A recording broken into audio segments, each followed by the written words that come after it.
45వ కీర్తన చదువుకున్నాం. ఒక దివ్యమైన సంగతితో నా హృదయము బహుగా ఉప్పొంగుచున్నది.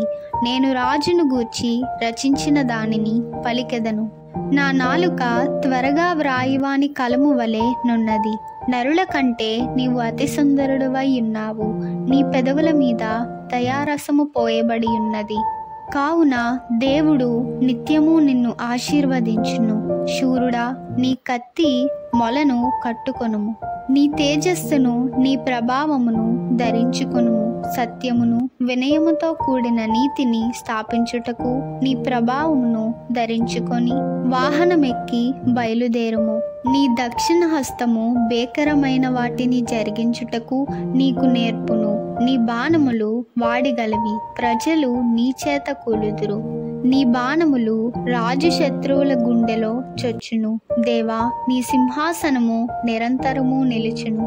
నీ రాజదండము న్యాయార్థమైన దండము. నీవు నీతిని ప్రేమించి భక్తిహీనతను ద్వేషించుచున్నావు. కావున దేవుడు నీ దేవుడే చెలికాండ్ర కంటే హెచ్చగునట్లుగా నిన్ను ఆనంద తైలముతో అభిషేకించి ఉన్నాడు. నీ వస్త్రములెల్లా గోపరస వాసనే, అగరు వాసనే, లవంగి పట్ట వాసనే. దంతముతో కట్టిన నగరులలో తంతి వాద్యములు నిన్ను సంతోషపెట్టుచున్నవి. నీ దయనొందిన స్త్రీలలో రాజుల కుమార్తెలున్నారు.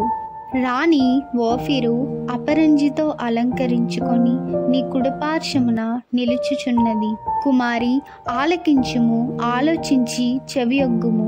నీ స్వజనమును, నీ తండ్రి ఇంటిని మరువుము. ఈ రాజు నీ ప్రభువు, అతడు నీ సౌందర్యమును కోరినవాడు. అతనికి నమస్కరించుము.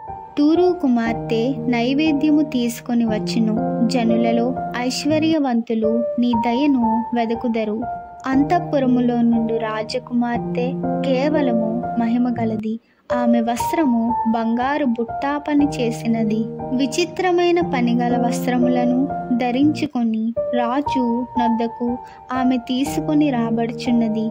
ఆమెను వెంబడించు ఆమె చెలికత్తెలైన కన్యకలు నీ యొద్దకు తీసుకొని రాబడుచున్నారు. ఉత్సాహ సంతోషములతో వారు వచ్చుచున్నారు. రాజనగరులలో ప్రవేశించుచున్నారు.